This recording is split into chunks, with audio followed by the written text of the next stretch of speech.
Hello friends, आज मैं explain करने वाला हूँ एक बहुत ही कमाल की स्टोरी जिसका नाम है द इनहेरिटेंस। कहानी बहुत ही हॉर है और इस कहानी में हमें दिखाया गया है एक ऐसे बूढ़े इंसान को जो अपने बच्चों को बुलाकर डीमेन से बलि देता है और किस तरह वह सभी को इन घर के अंदर कैद करके उनके साथ क्या करता है दोस्तों आपको देखने को मिलेगा इस मूवी में। कहानी के स्टार्ट में हम देखते हैं कैमी, हैना, मेड, सीजे, ड्राइव ये सभी एक घर के अंदर आए होते हैं क्योंकि इनको फादर ने इन्हें यहाँ पर बुलाया होता है। इनके फादर बहुत ही अमीर इंसान है और वह इन सभी को बहुत सारे पैसे देने वाले हैं क्योंकि वह बूढ़े हो चुके हैं और वह अपने मरने से पहले इन सभी को बराबर में प्रॉपर्टीज बांटने के लिए इनको इनवाइट करते हैं। अब हम देखते हैं फादर्स के सभी बच्चे उनके घर को देखभाल करने के लिए यहाँ पर आए होते हैं। सबसे पहले हम देखते हैं ड्राइव को जिसने हैना नाम की एक लड़की से शादी कर ली है और हैना अभी प्रेग्नेंट है। यह बात किसी को नहीं पता है और वह अपने डैड के पास पहली बार हैना को लेकर आया हुआ है।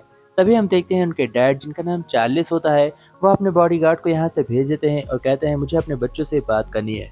वह सभी को इकट्ठा करते हैं और सभी से कहते हैं कि आज रात मुझे कोई मारने वाला है और तुम सभी को आज रात उससे मुझे बचाना है। अगर तुम उसमें कामयाब रहे तो सुबह होते ही मैं तुम सभी को बराबर हिस्सेदारी में जायदाद अपनी बांट दूंगा, जिससे कि तुम बहुत सारे पैसे इकट्ठा कर लोगे और तुम पहले से बहुत ज़्यादा अमीर हो जाओगे। सभी बच्चे लालची थे और उसकी बातों में आ चुके थे। सभी को लग रहा था कि उसके डैड मजाक कर रहे हैं और यह घर पूरी तरीके से अंदर से लॉक था। इसी वजह से सभी को उम्मीद थी कि कोई भी बाहर का इंसान अंदर आकर उनके डैड को नहीं मार सकता। इसीलिए सब एंजॉयमेंट में लग जाते हैं और हम देखते हैं कैमी को। कैमी दारू की बोतल ढूंढने के लिए इस घर के सबसे निचले हिस्से में चली जाती है जहाँ पर बहुत सारी बोतल्स होती हैं। जब वो बोतल निकाल रही होती है तभी उससे किसी हुक्कने की आवाज़ आती है। वो घबरा कर बाहर आने की कोशिश करती है लेकिन दरवाज़ा लॉक होता है। तभी उसका भाई सीजे आकर दरवाज़ा ओपन करता है और कैमी वहाँ से बाहर निकलती है। अब हम देखते हैं उसके डैड को। चार्ल्स से मिलने के लिए ड्राइव और हैना आते हैं। दूसरी तरफ हमें दिखाया जाता है सीजे को। सीजे पूल खेल रहा होता है। तभी हम देखते हैं कि जैसे ही वो बॉल को मारता है बॉल्स ऑटोमेटिक फिर से इकट्ठा हो जाती हैं। यह देखकर सीजे का दिमाग घूम जाता है। फिर हम देखते हैं कैमी को। कैमी जब वीडियो शूट कर रही होती है तो उसके कैमरे में पीछे कोई खड़ा होता है जिसे देखकर वह घबरा जाती है। फिर वह पूल के पास जाती है और पानी में अपने पैर छपछपाने लगती है। जब वह पानी में मजे कर रही होती है तभी अंदर से पानी की कोई आत्मा आती है और उसे पानी में खींचकर बुरी तरीके से मार देती है। साथ ही इसके माथे को भी काट देती है जिससे कि पूल का पानी रंगीन हो जाता है और पूरे खून से बदल जाता है। अब हम देखते हैं मेड और सीजे को जो अपनी बहन को ढूंढने के लिए नीचे आते हैं। तभी हम देखते हैं कि वहां पर हैना और ड्रेव पहले से बैठे होते हैं जो उसकी उतनी बुरी हालत देखकर काफी परेशान थे। लेकिन उसकी मौत का जिम्मेदार सभी लोग हैना को मान रहे थे क्योंकि हैना उनके परिवार की नहीं थी, ऐसा वो लोग मानते थे। लेकिन तभी उसके डैड वहां पर आते हैं और बताते हैं यहाँ पर एक आत्मा है जो मुझे मारना चाहती है और उसी ने मेरी गुड़िया की जान ली है। इसके बाद फादर बोलते हैं और कहते हैं कि हैना को अब मैं अपना वारिस घोषित करता हूँ। अगर कल सुबह मैं जिंदा रहा तो हैना को भी बराबर का हिस्सा मिलेगा। पर सभी शौक हो जाते हैं कि फादर को कैमी के मारने का क्यों गम नहीं। चार्लिस सभी को एक साथ बुलाता है और सभी लोग चार्लिस से कुछ बात करते हैं लेकिन चार्लिस कहता है कि मैं सभी को बहुत ज्यादा मानता हूँ पर मेरी बेटी मर चुकी है इसलिए मैं हिस्सा अब किसी न किसी को तो दूंगा ही, इससे अच्छा मैं हैना को क्यों न दे दूं। अब हम देखते हैं कि हैना और ड्रेव यहाँ से बाहर निकलने का रास्ता ढूंढ रहे होते हैं क्योंकि उन्हें पता चल चुका था कि इस घर में कुछ तो गड़बड़ है। वो लोग निकलने के लिए बिल्कुल तैयार थे। ड्रेव भी हैना की बात मानता है और हैना के कहे रास्ते पर जाकर हैना की मदद करने लगता है यहाँ से बाहर निकलने के रास्ते ढूंढने में। फिर हम देखते हैं सीजे और मेड को। सीजे मेड आपस में यह सोच रहे होते हैं कि हैना ने ही कैमी को मारा है इसलिए वो लोग इतना बदला जरूर लेंगे। वो अपनी बहन का बदला लेने के लिए हम देखते हैं कि हैना को ढूंढने लगते हैं। हैना नीचे बेसमेंट में होती है जहाँ पर वह ड्राइव के साथ वहाँ पर बहुत सी अजीब चीजें देखती है। तभी उन्हें वहाँ पर एक डोर मिलता है जो कि बाहर से लगा हुआ था। वो लोग सोचते हैं इसका ताला तोड़कर यहाँ से बाहर निकला जा सकता है। तभी वहाँ पर उसे तोड़ने के बाद थोड़ी सी जगह मिलती है जहाँ पर हैना बाहर निकलने की कोशिश करती है लेकिन वह अटक जाती है। तभी हैना उससे बाहर झाँक कर देखती है तो वहाँ पर एक शैतान होता है जिसे देखकर वह घबरा जाती है और वापस अंदर आ जाती है। तभी वह बेसमेंट में बनी हुई चीजों को देख रही थी जहाँ पर डीमंस से जुड़ी बहुत सारी चीजें रखी हुई थी। अब वो जैसे ही बेसमेंट में घूम रहे थे तभी उन्हें वहाँ पर एक बहुत ही खतरनाक डीमन दिखाई पड़ता है।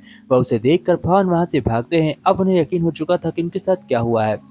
फिर वो लोग भागते हैं और कोशिश करते हैं क्यों ना एक सेफ जगह पर जाया जाए। तभी वो लोग एक ऐसे रूम में चले जाते हैं जहाँ पर ऑक्सीजन लेवल कम होता है और इस रूम से निकलना नामुमकिन था क्योंकि बाहर से सीजन ने इस रूम को लॉक कर दिया था जिसकी वजह से अब ये दोनों इस रूम के अंदर फंस चुके थे।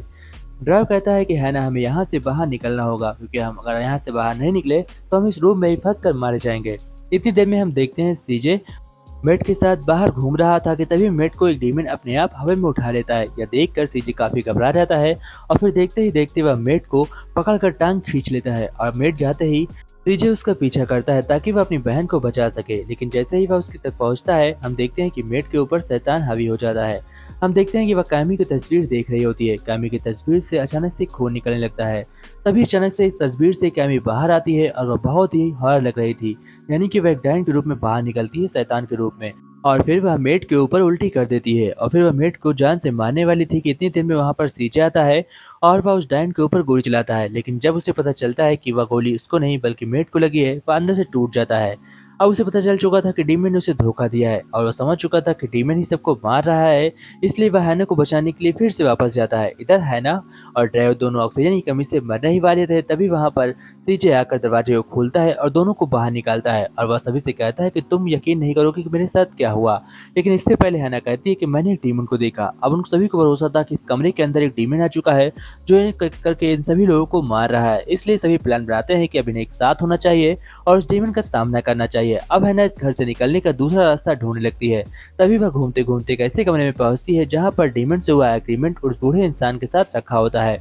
हम देखते हैं कि सीजे बाहर बालकनी में खड़ा होता है। अचानक से उसके सामने डीमन आ जाता है, जिससे घबरा कर वह पीछे गिरता है और उसकी रीढ़ की हड्डी टूट जाती है और वहां से चल नहीं पाता। तभी वहां पर डीमन आता है और उसे गले लगाकर उसका सारा खून चूस कर उसे जान से मार देता है।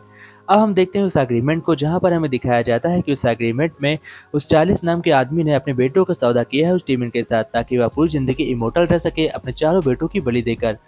अब हैना और ड्राइव इस बारे में बात करने के लिए चार्ल्स के पास आते हैं। तभी चार्ल्स उन्हें सब कुछ सच सच बताता है और कहता है कि मुझे मरने से बहुत डर लगता है और मैं इसलिए चाहता था कि तुम सभी एक साथ यहाँ पर आओ और ताकि मैं तुम सबों को बलि चढ़ाकर अपनी जिंदगी को बढ़ा सकूं। तभी वहां पर ड्रेव कुछ करने की कोशिश करता है। इससे पहले वह ड्रेव कुछ करता, हम देखते हैं कि चार्ल्स उसे गन से शूट करता है और एक गोली हैना को भी लग जाती है, जिसकी वजह से हैना वहां से घबराकर भाग जाती है और वह अपनी वापस से गन लेकर आती है।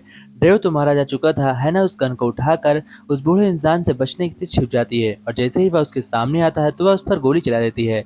वह गोली जाकर सीधा बूढ़े इंसान को लगती है और तब बूढ़ा इंसान बताता है कि अगर मैं नहीं बचा तो तुम भी नहीं बचोगे, क्योंकि डीमन के साथ मेरा एग्रीमेंट है। तभी हैना कहती है तुम्हारे एग्रीमेंट मैंने पढ़ लिया है और उस एग्रीमेंट के अनुसार अगर इस परिवार के सभी लोग मर गए और जो भी एक लाश इंसान बचेगा उसकी उम्र बढ़ जाएगी। इसी बात पर हैना उसे सरप्राइज देती है और बताती है कि मैं तुम्हारे बेटे से प्रेग्नेंट हो चुकी हूँ और सभी के मरने के बाद वह इस घर का वारिस रहेगा और वह इमोर्टल हो जाएगा, इसीलिए मैं चाहती हूँ कि तुम यहाँ पर जल्दी से मर जाओ। और देखते ही देखते वह बूढ़े इंसान को जान से मार देती है। डीमन आकर उस बूढ़े इंसान को खा लेता है। इसके बाद सुबह होते ही हम देखते हैं कि बॉडीगार्ड आकर उस बूढ़े इंसान का इंतजार कर रहा होता है, लेकिन जैसे ही वह दरवाजा खोलता है तो उसमें से हैना बाहर निकलती है। तो इसी कहानी के अनुसार अब हैना का होने वाला बच्चा इमोर्टल था और इसी के साथ मूवी एंड होती है।